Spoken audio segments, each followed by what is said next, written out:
নমস্কাৰ অসমবাসী, দেশবাসীৰ বাবে আছে এটা অতি সুখবৰ। অনাগত দিনত আপোনাৰ মাহিলী বাজেটৰ খৰচ বহুখিনি হ্ৰাস পাবলৈ গৈ আছে।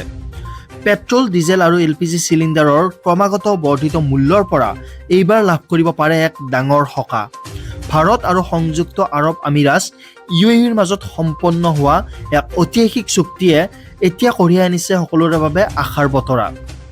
অলপতে ভাৰত আৰু ইছলামিক ৰাষ্ট্ৰ UAEৰ মাজত এখন উচ্চস্তৰীয় দ্বিপাক্ষিক বৈঠক অনুষ্ঠিত হৈ যায়। এই বৈঠকত ভাৰতৰ প্ৰধানমন্ত্ৰী শ্ৰী নৰেন্দ্ৰ মোদী আৰু UAEৰ ৰাষ্ট্ৰপতি শ্বেইখ মহম্মদ বিন জায়েদ আল নাহিয়ানে অংশগ্ৰহণ কৰে।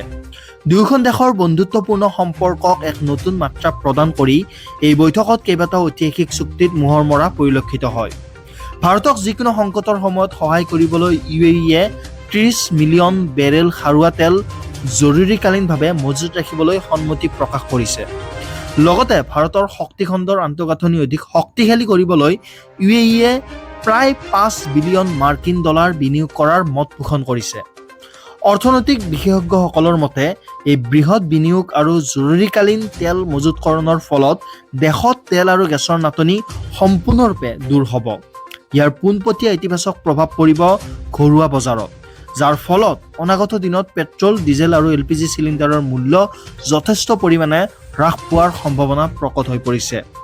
কেৱল তেল আৰু গেছ খণ্ডই নহয়, এই ঐতিহাসিক বৈঠকত দুই দেশৰ মাজত প্ৰতিৰক্ষা, প্ৰযুক্তি আৰু বাণিজ্য খণ্ডতো সহযোগিতা বৃদ্ধি কৰাৰ কেইবাখনো গুৰুত্বপূৰ্ণ চুক্তি স্বাক্ষৰিত হৈছে।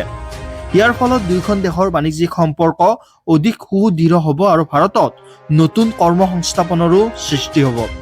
মুঠৰ ওপৰত UAEৰ সৈতে হোৱা এই চুক্তিয়ে কেৱল দেশৰ অৰ্থনীতিক শক্তিশালী কৰাই নহয়, বৰঞ্চ সাধাৰণ জনতাকো মূল্য বৃদ্ধিৰ পৰা এক ডাঙৰ সকাহ দিয়াৰ পথ প্ৰশস্ত কৰিছে। এই ভাল খবৰটোৰ বাবে আপোনালোক সকলোৱে ভিডিঅ'টোত এটা লাইক কৰি দিব আৰু নিজৰ মতামত কমেণ্ট বক্সত আগবঢ়াবলৈ নাপাহৰিব। ধন্যবাদ।